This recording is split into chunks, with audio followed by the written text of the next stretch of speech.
Yeah. All right.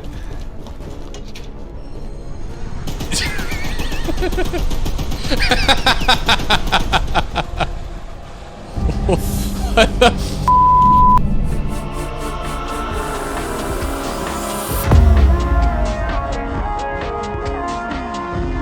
Greetings and welcome back. This is Nexus Gaming News, recorded on Tuesday, October 5th. I'm Garrett Weinzierl, here as always with Kyle Ferguson.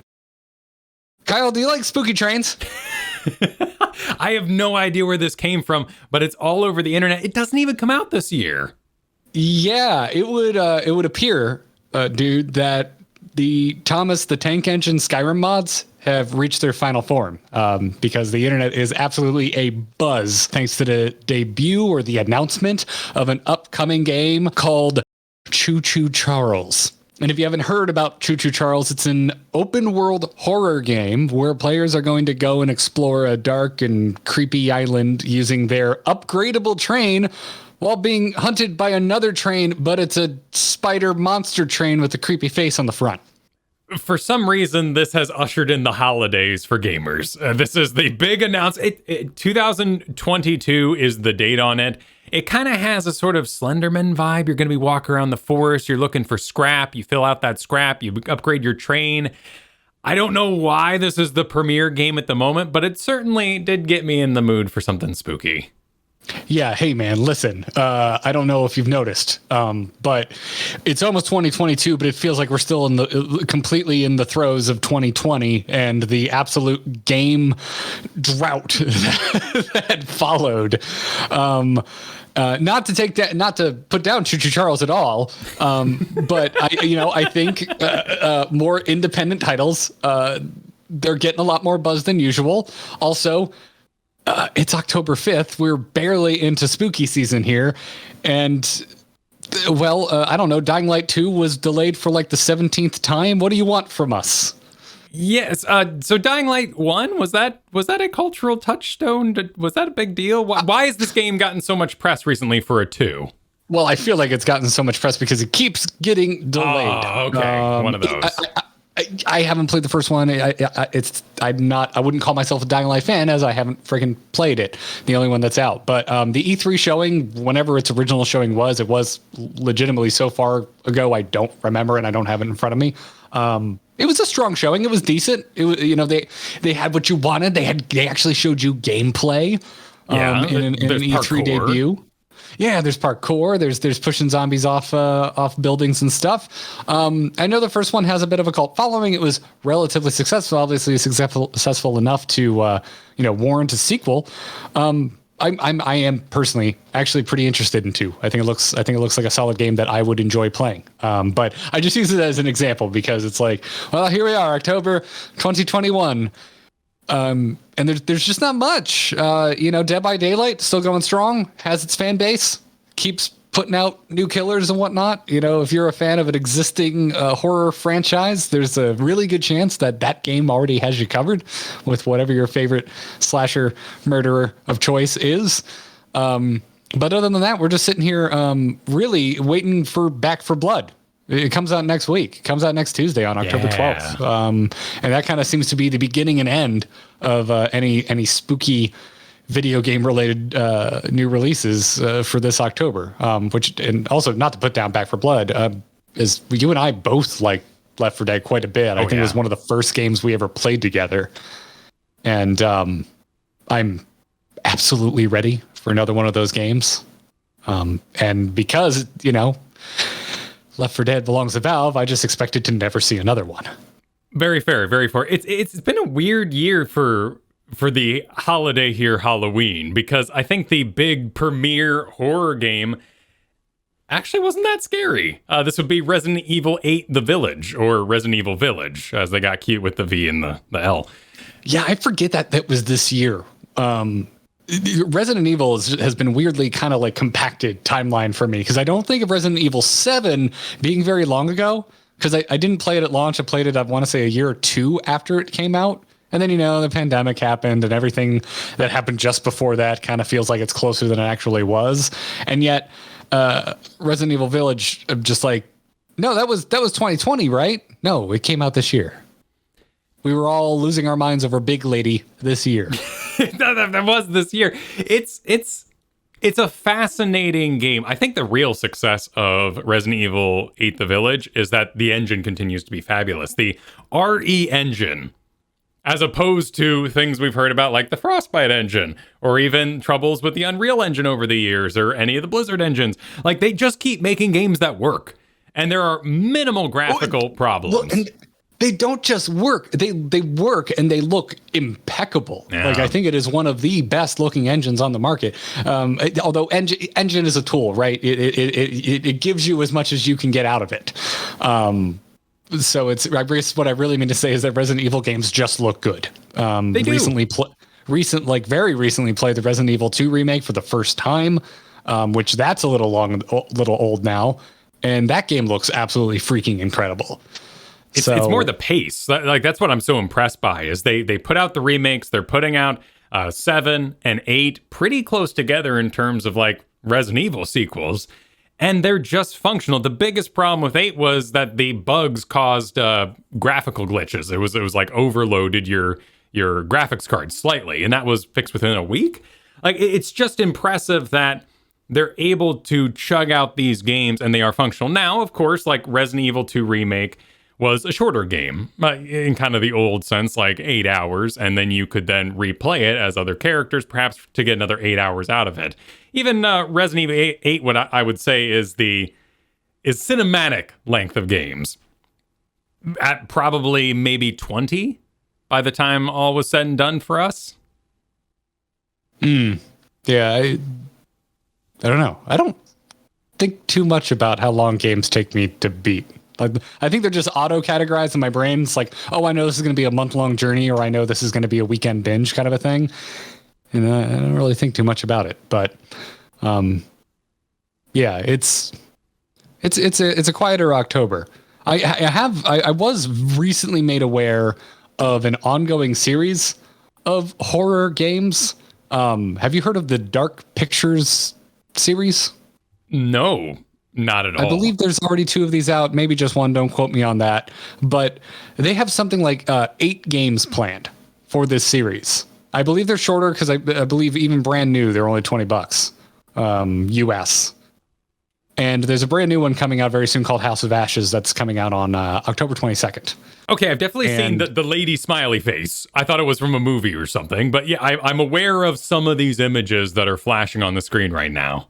Yeah. I actually have I have the first one. It is in the mail on its way to me because I was completely unaware of the existence of this. And our mutual friend, Jocelyn Carney from the Gamers Inn podcast,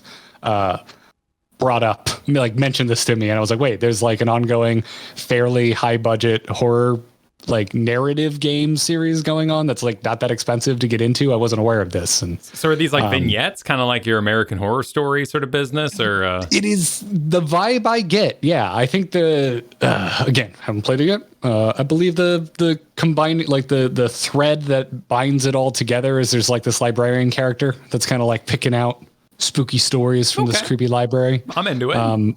Yeah, I don't know if they've said that they will all connect or not, but could happen. It also, if it's anything like American Horror Story, who knows? Quality mileage may vary wildly from one game to the next. Right, that'd be interesting if it actually has different directors and that sort of styling.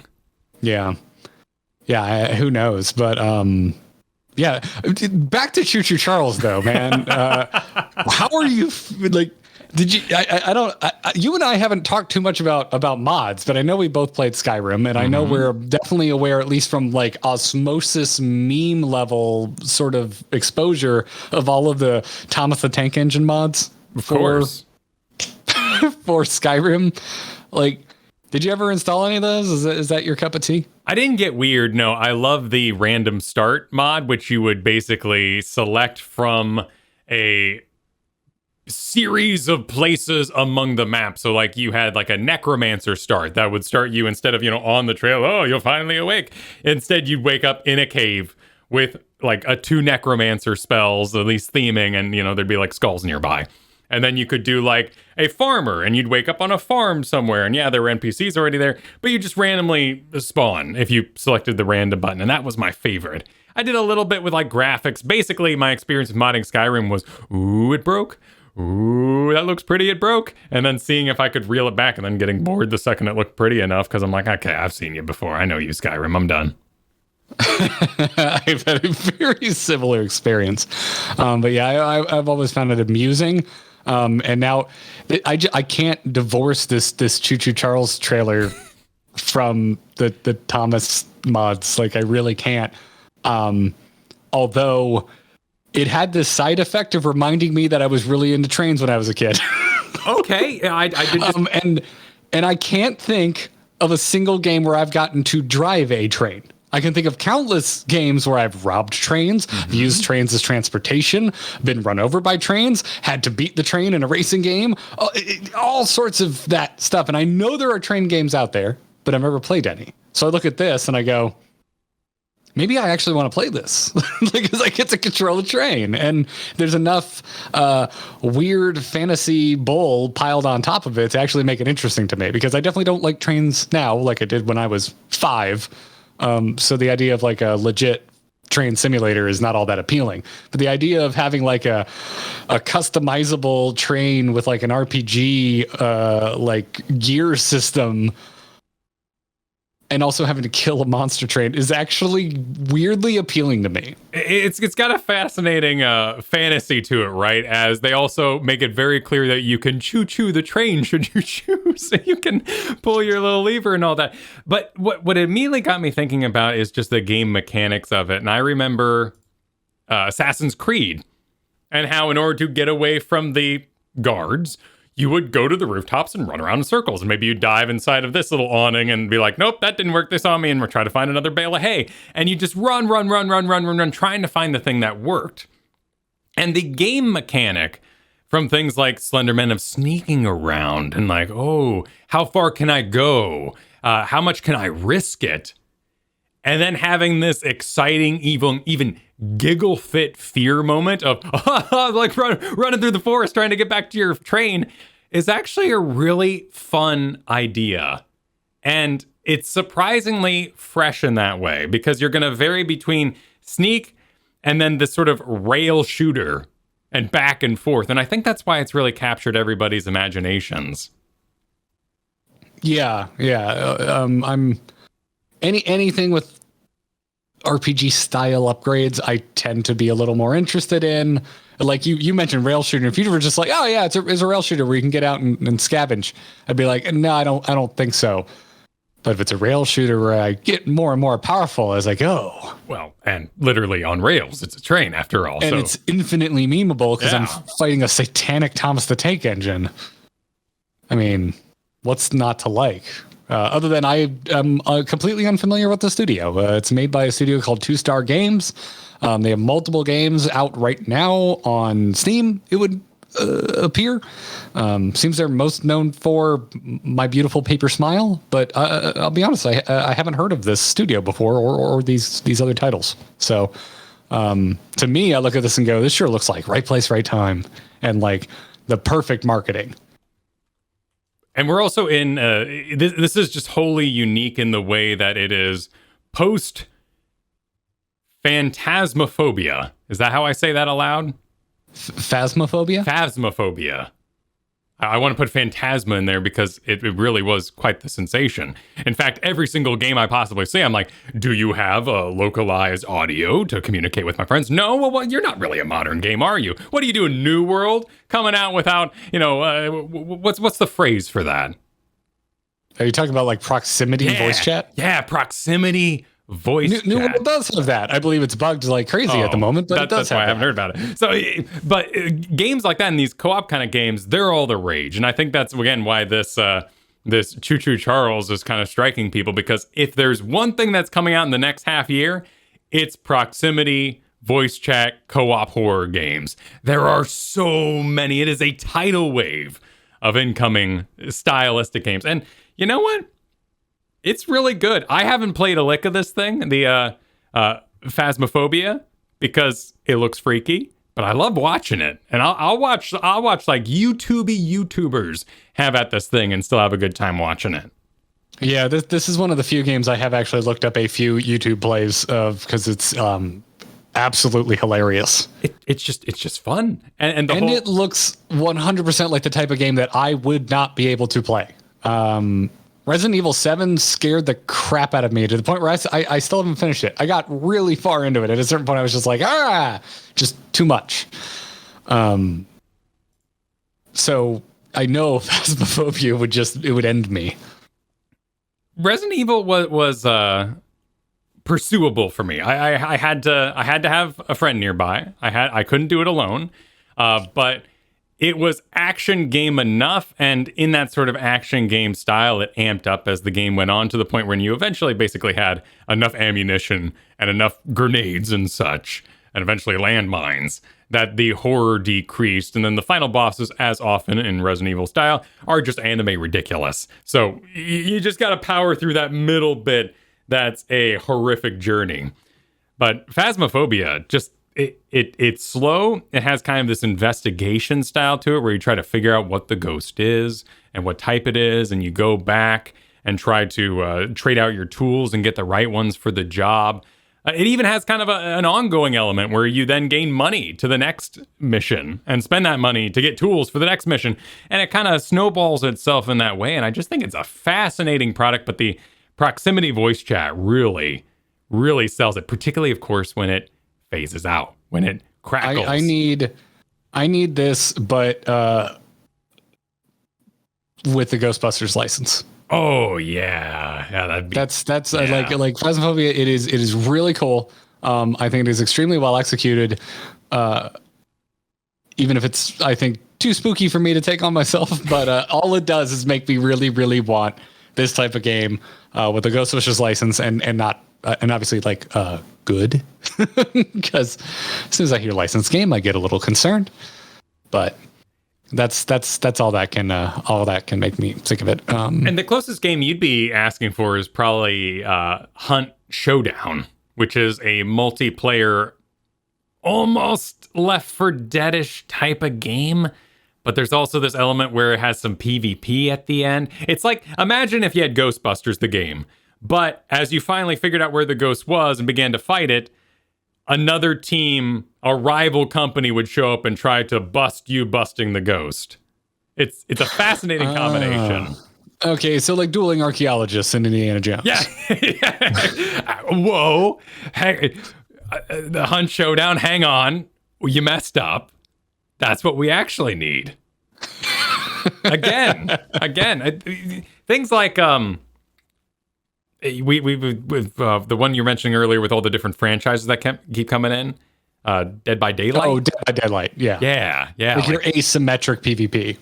And that's a fascinating exploration, much like Smite and Fortnite, and just getting franchises on board. But it still seems like we can't quite break through the barrier of a brand new game that's pre-franchised. Once proven, then maybe, well, that game needs Alien from Alien, but it's getting there, and it's got all the goods. Well, that's how Dead by Daylight launched. It launched with, I don't think, any licensed killers. Yeah, just made up ones, and then they sort of did their own, like, I know they had like kind of a ancient Egypt sort of Cleopatra type, and they sort of inched their way towards, this is basically, Freddy or Jason, and then eventually they're like, okay, here we go, we got the real thing. Here's the pig lady from Saw. That's the one that like piqued my interest, because I love Saw, and I was like, oh damn, they got the Saw license. I need to check this out. We have looks like a very similar type game with Evil Dead coming out early next year. They're doing, it looks like this asymmetric, co-op, but also versus a player commanding the Deadites side of things. Yeah, that one looks kind of interesting to me, though, because like I don't play enough Dead by Daylight to know if something like this already exists. But you can, like in Evil Dead, it looks like it's going to have a possession mechanic where you can kind of take over other players. Which I got to say, like, to me, as someone who's like, I dip my toe into Dead by Daylight every once in a while, it seemed that's unique enough to pique my interest. All right, wait. There's a Renaissance Fair player you can play as. Awesome. Have you never seen Army of Darkness, Kyle? Oh, I was more Renaissance fair, not so much that he's from the time of medieval times. It's Evil Dead, man. He's from Army of Darkness. If he went through a portal, all the more and all the better it is for the franchise. But what I'm really noticing immediately in this trailer is that we are now in the age of cornfields and wheat. We have officially overcome the tech of grass. And grass looked okay in Left 4 Dead 2, but we're really reaching that point where things in the grass are getting interesting. Oh, then Left 4 Dead 2 had a farm level, didn't it? I just don't think the corn moved. No, it was horrifying because it did actually hide the zombies moving towards you, and they just clip through it, so they'd be in your face before you really got a chance to react. Now it's actually starting to get a little snakish, a la Jurassic Park 2. Yeah, it's some cool stuff. I mean, it's horror games. You got to have cornfields. It's required. Got to have spooky farm settings. So that doesn't surprise me at all. Before we end, since we're on the subject, I revisit movies a ton for any holiday, and Halloween is no exception. I have kind of my short list of things I got to watch every year. Do you do that with games? Do you have like spooky games you play every October? Oh. Not every October, but there's certainly the ones that I remember so fondly that they're just staples, or maybe even I fire them up, like Dead Space 1 for me is just the peak of like theming in the beginning, going to the derelict spaceship and making your way in there, meeting your first necromorph and shooting off its limbs. It's just such a great evolution of what RE4 did. With that over-the-shoulder camera and getting rid of the HUD and putting it on his back and stuff, that it really is a pinnacle for me. And I'm really excited about that remake. Yeah, Dead Space 1, it's funny enough, I have like a real soft spot for it too, and yet I haven't personally played it. It was like watching my roommate, drinking a beer or two in college. I saw the whole game just hanging out on the couch, watching... Terrible sentence out of context. Beautiful dismemberments. Yeah, it was the game mechanic. That's how you defeated the enemies. And in fact, on the remake, they're showing just how far that tech has gone to the point where all the meat is removable from the skeleton. And it's going to be brutal. It's going to be beautiful. I'm really excited for the remake, dude. Because like I said, I like this game, but I haven't personally played through it. So it is like straight up on my list. That's just I have no more decisions to make. I'm gonna get that when it comes out. Yeah. If I were having a Halloween game of choice, though, it'd be Darkest Dungeon 2 is coming out. It's exclusive to the Epic Gaming Store, but they've done a little bit of work with me over the last 2 years. They've given me so many free games. I at least have some sort of investment in that launcher, and I've played a couple of them too. So if the reviews are good, I've got no problem throwing down and getting my first game in the Epic Store for that. But it's actually really quite different. They're describing it as more of a roguelike in the way that you move from point A out, try to get as far as you can, and then should you fail, you might try to get to that point a second time and a third. And the art style is perhaps upgraded to tall people rather than short little spritey kind of nonsense. But that art style, that Hellboy look just really, really spoke to me. I love the Cthulhu nonsense, and the narrator's amazing. A lot of that's coming back, but they're not going to remake one here. They want to make a whole new game while keeping that horror and that aspect. I mean, turn-based without pops and scares. Is it really horror? No, it's more of an adventure. Like, I think all games benefit from horror to some degree. You got things like Half-Life 2. Horrifying. I mean, the first Half-Life scared me for the time. Yeah. Because I was playing it when it was a relatively new game. So yeah, the graphics look terrible now by comparison, but at the time, like, first time getting sucked up by one of those barnacle aliens, yeah. I was like, oh geez, oh god. Or the first time I encountered the water monster in Half-Life 1, it scared the crap out of me. I mean, the same with like the Re-Dead in Ocarina of Time. Yeah. I think that was the first time a game actually legitimately scared me. I will tell the story again, if I haven't told it already in other places. I, on the bus, gave my N64 cartridge to a friend so they could beat the Shadow Temple for me, because after doing the well, I was done.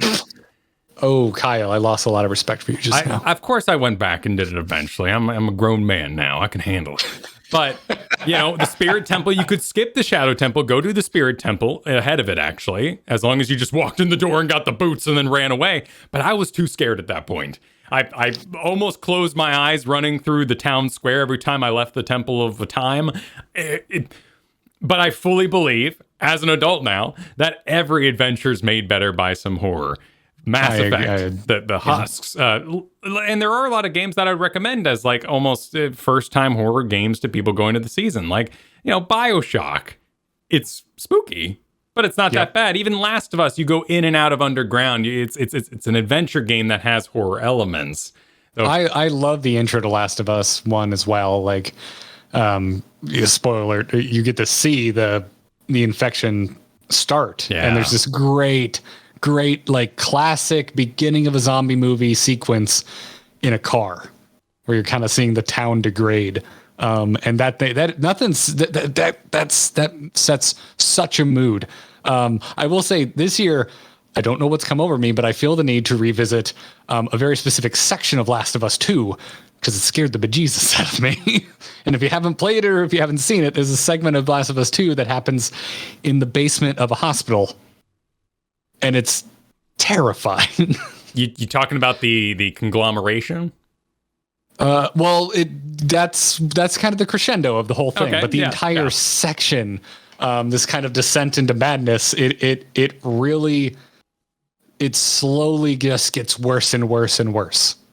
Like the second you show up, you realize this is bad. I shouldn't be here. But then you have to progress through it, and it is this absolute descent into madness. I think it's probably the strongest part of that game. And it scared the crap out of me. I had to take it one step at a time, and that's a third person game. It's not even first person like Resident Evil 7, which absolutely scared the crap out of me. But and you got good stuff. Even in 1, you had the basement of the college where you had to start the generator. Like there were times where that horror really amped up. And I fully recommend that game to anybody who would be looking for, something a bit more adventure focused this holiday season. If you're insane, you can go straight to Five Nights at Freddy's. That's just no fun. But those more your third person Resident Evils, your Last of Us's, hell, even Evil Within, if you're of that persuasion. Not one of my favorite games, but I think they're crowd pleasers. They're good too. If like there's other folks in your household that want to watch you play a game, they're a good kind of backseat gamer experience as well. So, anyways, man, I'll see you in Choo-Choo Charles. Probably. It just looks like good fun. Yeah. I want to play this game. When I first saw it, I thought it was kind of a joke. And the more I thought about it, I was like, this actually looks like something I might enjoy. So anyways, it's going to bring us to the end of this one. If you're watching on YouTube, make sure to like and subscribe, as well as, ring the notification bell, because you want to take control over the algorithm and get the latest uploads from Kyle and myself. If you're a podcast listener, we upload every Tuesday afternoon. Don't forget to subscribe if you're streaming the podcast version. And we also finally have set up our own inbox. So send your emails to feedback@nexusgamingnews.com. And until next time, good luck and have fun, everyone.